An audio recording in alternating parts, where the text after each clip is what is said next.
পাকিস্তানের দাপুটে জয়ের পরও সালমান রান আউটের দুঃখ যেন ভুলতেই পারছেন না পাকিস্তানের সাবেকরা। বিশেষ করে মেহেদী হাসান মিরাজকে যেন যা মন চাইছে তাই বলছেন তারা। এক সাবেক ক্রিকেটার তো এমনও বললেন, মিরাজ যা করেছে তা নাকি গলি ক্রিকেট বয়ের মতো আচরণ। আইসিসির নিয়মকে বুড়ো আঙ্গুল দেখিয়ে তাদের যুক্তি, ক্রিকেটীয় স্পিরিট নাকি আগে আসা উচিত ছিল।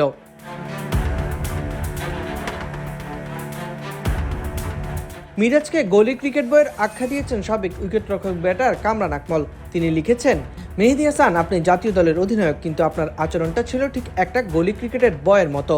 আপনাকে স্পোর্টসম্যানশিপ স্পিরিট দেখাতে হবে। আইসিসির নিয়ম মেনে নিলেও বাসেত আলী মনে করেন মিরাজের উচিত ছিল উইকেট প্রত্যাহার করে নেওয়া। তিনি বলেন, থার্ড আম্পায়ারের কাছে পাঠানোর আগে অধিনায়ককে জিজ্ঞেস করা উচিত ছিল যে এটি স্পোর্টসম্যানশিপ স্পিরিটের পরিপন্থী। তিনি আপিল প্রত্যাহার করবেন কিনা। অধিনায়ক যদি সিদ্ধান্ত প্রত্যাহার করতেন তবে সেটা ভালো হতো। তবে ক্রিকেটার হিসেবে বলবো, আজ ক্রিকেটের স্পিরিটের প্রতি অবিচার করা হয়েছে। দলের অন্য খেলোয়াড়রা হয়তো মিরাজকে বোঝাতে পারতেন এটি কোনো আইসিসি ইভেন্ট নয়, এটি দ্বিপাক্ষিক সিরিজ।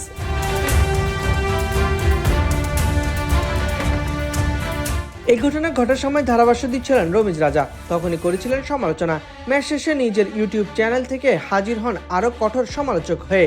তিনি বলেন, এই আউটের আবেদন প্রত্যাহার করা যেত, কিন্তু এখন সময় মডার্ন দিনের ক্রিকেটাররা স্পোর্টসম্যানশিপকে সামনের দিকে রাখেন না। তারা নিয়ম মেনে চলে এবং বলে তারা কোনো নিয়ম পরিপন্থী কাজ করেনি।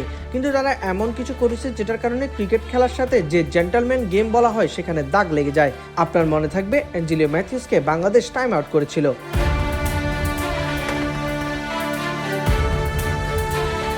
সব মিলে পাকিস্তানের সাবেকরা মেতেছে কঠোর সমালোচনায়।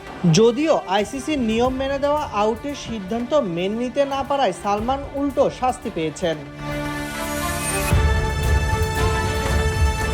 সাইদ ইবনে শামস, বিডি ক্রিক টাইম।